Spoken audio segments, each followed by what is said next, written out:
మనం చూడాల్సింది ఏంటంటే రింగర్ సెక్షన్ WCD లో ఉంటది లేకపోతే PM లో ఉంటది ఆడియోస్. ఓకే, ఇంట్లో ఇప్పుడు ఎగ్జాంపుల్ చెప్పాలంటే మరొకటి చెప్తాను. మన ఇంట్లో హోమ్ థియేటర్ ఉంటది. హోమ్ థియేటర్ పని ఏంటి అంటే మన మొబైల్ నుంచి దానికి సౌండ్ ఇస్తే అది ఎక్కువ చేసి పంపిస్తారు, అంతేదే కదా. సేమ్ కాన్సెప్ట్ ఇక్కడ ఆడియో యాంప్లిఫైర్ చేసే పని అది. ఇక్కడ మన ఆడియో యాంప్లిఫైర్ ఏం చేస్తుందంటే ఈ ఆడియో యాంప్లిఫైర్ అంటే 318 ఉంది కదా, K318 అది ఉంది కదా, K318 ఉందని కదా. ఇంకా నెంబర్స్ మారుతుంటాయి. K318 ఎక్కువ రెగ్యులర్ గా కనిపించే ఐసీ, వేరే ఐసీ కూడా వస్తుంది ఇదే పేరు మీద. K318 ఉంది కదా, ఇదేం చేస్తుందంటే ఒక హోమ్ థియేటర్. ఏంటది? హోమ్ థియేటర్ అన్నమాట. ఇప్పుడు హోమ్ థియేటర్ ఎలా పనిచేస్తుంది అంటే దానికి తక్కువ సౌండ్ ఇస్తే అదేం చేస్తుంది, ఎక్కువ స్పీకర్స్కి ఇస్తారు, అంతేనే కదా. అప్పుడు స్పీకర్ నుంచి మనకు సౌండ్ అనమాట. ఇప్పుడు మన మొబైల్లో కూడా సేమ్ కాన్సెప్ట్ ఉంది. ఒక హోమ్ థియేటర్ ఉంది, పని చేయాలంటే రింగర్. ఓకే, రింగర్ పని చేయాలంటే ఫస్ట్ ఏం చేస్తామంటే ఎగ్జాంపుల్ మనం ఒక సౌండ్ పెట్టాం, లేకపోతే ఒక యూట్యూబ్ ఛానల్లో ఒక వీడియో చూస్తున్నాం అంటే సౌండ్ వినబడాలి కదా మనకి. ఏమైనా వినబడాలి. ఎక్కడ నుంచి వస్తుంది సౌండ్? ఎక్కడ నుంచి వస్తుంది? రింగర్ ద్వారా, నాట్ స్పీకర్. రింగర్ ద్వారా సౌండ్ వస్తుంది అంటే CPU ఏం చేస్తుంది అంటే ముందు ఎగ్జాంపుల్ నీ మెమరీ అంటే EMMC ఉంది కదా, ఎవరు మన EMMC నుంచి ఒక సాంగ్ పెట్టుకున్నాం, మంచి సాంగ్. ఆ సాంగ్ ని EMMC లోపల నుంచి CPU ఏం చేస్తుంటే రీడ్ చేస్తుంది. ఏం చేస్తుంది? రీడ్ చేసిన ఆ డేటా, ఆ రీడ్ చేసిన డేటాని PM కి ఇస్తారు. ఎవరికి ఇస్తారు? PM అంటే ఇక్కడ ఆడియో ఐసీ. ఇక్కడ PM రోల్ ఏంటంటే ఆడియో. ఇక ఆడియో ఐసీ స్పెషల్ గా వచ్చిందంటే ఆడియో ఐసీకి వెళ్తుంది. ఒక ఆడియో ఐసీ స్పెషల్ గా లేదంటే PM లోకి. PM కి వెళ్ళినాక PM దాన్ని డీకోడ్ చేసి CDC అంటే కోడ్ సిగ్నల్ అంటే లైక్ ఆడియో సిగ్నల్స్ గా కన్వర్ట్ చేస్తారు. ఆడియో సిగ్నల్స్ గా కన్వర్ట్ చేసి ఆడియో యాంప్లిఫైర్ కి పంపిస్తారు. ఈ ఆడియో యాంప్లిఫైర్ ఏం చేస్తారంటే ఉన్న సిగ్నల్స్ ని ఎక్కువ చేయాలి దీనిపైన, తక్కువ సిగ్నల్స్ ని పెంచడమే దీనిపైన. ఉన్న ఆడియో సిగ్నల్స్ ఇంకా పెంచుతుంది తప్ప ఆడియో సిగ్నల్ ని తయారు చేయదు. ऑडियो सिग्नल की बनाने वाली कौन सा आईसी है? WCD है। वो ऑडियो सी को होना डेटा किधर से मिलता है? CPU से मिलता है। खत्म। ఇప్పుడు ఆడియో ఐసీకి వచ్చిన ఓ సిడిసి సిగ్నల్స్ మీన్స్ ఆడియో సిగ్నల్స్ ని ఇది పెంచాలి అంటే దీనికి ముందుగా ఈ ఐసీ పని చేయాలి కదా.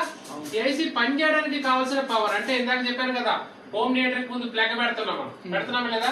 ప్లగ్ అంటే పవర్. ఆ పవర్ ఎవరు ఇస్తున్నారంటే VQ. అంటే మీరు ఛార్జింగ్ పెట్టినప్పుడు జనరేట్ అయిన VPS పవర్ ఉంది కదా. ఛార్జింగ్ పెట్టినప్పుడు ఏం జనరేట్ అయింది? ఎస్టర్డే క్లాస్ లో VPS పవర్ ఛార్జింగ్ పెట్టారు, అప్పుడు జనరేట్ అయిన VPS పవర్ ఉంది.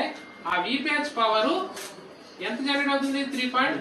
ఆ వోల్టేజ్ ఇక్కడికి VPS పవర్ జనరేట్ అవుతుందో ఆ పవర్ ఎవరికి వెళ్తుంది అంటే ఆడియో యాంప్లిఫైర్ కూడా వెళ్తుంది. ఇక్కడ ఆడియో యాంప్లిఫైర్ కి వెళ్ళిన పవర్ ఈ ఆడియో పని చేయడానికి కావాల్సిన పవర్ అది. పని చేయడానికి కావాల్సిన పవర్. ఎప్పుడు దీనికి పవర్ దొరుకుద్దో CDC వోల్టేజ్ దొరికింది, అప్పుడు ఇది పని చేయడం స్టార్ట్ చేయాలి కదా. ఇది ఎప్పుడు పని చేయడం స్టార్ట్ చేస్తే దీనికి బటన్ నొక్కాలి, ట్రిగర్ చేయాలి. ఏం చేయాలి? Trigger button. ప్రతి ఇప్పుడు టీవీకి అయినా మనం పెట్టేసి ఆన్ అవుతుంది, దానికి రిమోట్ లో నొక్కాలి, అప్పుడే ఆన్ అవుతుంది. అప్పుడే CPU ఏం చేస్తారంటే ఇనేబుల్ సిగ్నల్ ఇస్తుంది. CPU ఏం చేస్తారంటే ఎప్పుడు ఇస్తుంది? వెన్ రింగర్ యూట్యూబ్ ఏదైనా ఓపెన్ చేసినప్పుడు ఈ సిగ్నల్ వెళ్తుంది. నార్మల్ గా వెళ్ళదు. रनिंग लो ఏదైనా कोई भी अपन ఓపెన్ करे तो जाता నార్మల్లీ వోల్టేజ్ नहीं जाता. ఓకే, ఎప్పుడు వెళ్ళదు. ఎప్పుడు మనం ఏదైనా రింగర్ ఏదో ఓపెన్ చేసినప్పుడు వెళ్తాం. ఇక్కడ నుంచి వెళ్ళినప్పుడు దీనిలో కూడా కొంత పవర్ వస్తుంది అన్నమాట. 1.8 వోల్టేజ్ వస్తుంది. ఎంత కరెంట్ వస్తుందంటే అంటే CPU నుంచి 1.8 వోల్టేజ్ వెళ్తే నాకు 1.8 వోల్టేజ్ అందింది అని అప్పుడు ఇది రింగర్, ఇది ట్రిగర్ అవుతుంది.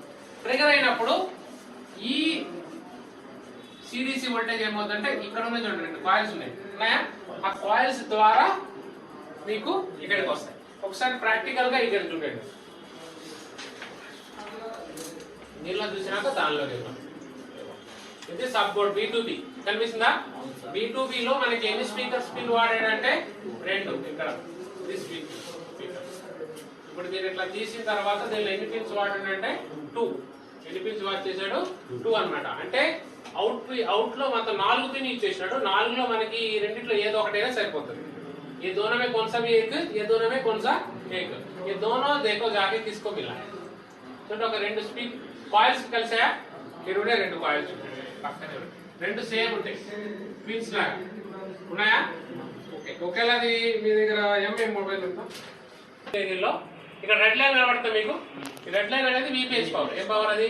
VPS power. ఎవరు ఇస్తున్నారు చూడండి, బీక్యూఐసి ఎవరు వస్తున్నారు? బీక్యూఐసి నుంచి వచ్చిన పవర్ దీనికి వెళ్తుందాం. ఓకే, అంటే ఇప్పుడు దీనికి పవర్ అందింది. పవర్ అయిన తర్వాత దీనికి ఏం కావాలి? సిడిసి. ఏం కావాలి? సిడిసి. ఇక్కడ చూడండి, ఈ రెండు సిడిసి ట్రాక్స్ అన్నమాట. సిడిసి అయినప్పుడు ఏమైందంటే ఇక్కడ కెపాసిటర్ సిరీస్ లో కనెక్ట్ అయింది. కెపాసిటర్ ఎలా కనెక్ట్ అయితే సిరీస్ లో కనెక్ట్ అవుతాయి. సిరీస్ లో కనెక్ట్ అయినప్పుడు ఆ ట్రాక్ చూడండి ఎవరికి వెళ్ళిందో, పిఎం నుంచి వచ్చి ఉంటుంది. ఎవరి నుంచి వచ్చింది? పిఎం నుంచి ఆ ట్రాక్ వచ్చింది. పిఎం నుంచి సిడిసి వోల్టేజ్ వస్తుంది, సిడిసి సిగ్నల్స్ వస్తున్నాయి. తర్వాత బీక్యూ నుంచి ఏం సిగ్నల్ వస్తుంది? పవర్ వస్తుంది. ఈ రెండు అందిన తర్వాత ఇక్కడ వైలెట్ ఇక్కడ ఉంది, కనిపిస్తుంది వైలెట్. ఇక్కడ చూడండి ఒక రెసిస్టర్ ఉంది, పక్కనే ఉంది రెసిస్టర్. ఆ రెసిస్టర్ అంటే ఖచ్చితంగా అది ఈ రెసిస్టర్ से वो ट्रैक किससे आ रहा है बोले तो सीपीयू से. किससे आ रहा है? सीपीयू. చూడండి, सीपीयू నుంచి దానికి సిగ్నల్ వస్తుంది. सीपीयू నుంచి సిగ్నల్ ఏ సిగ్నల్ అంటే ఎనేబుల్ సిగ్నల్. ఏ సిగ్నల్? ఎనేబుల్.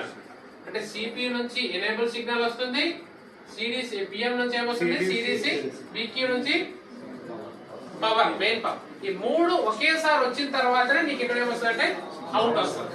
అంటే ఒక రింగర్ రాలేదు నీకు కంప్లైంట్ ఉన్నప్పుడు ఈ మూడు ఉన్నాయా లేదా చూడాలి.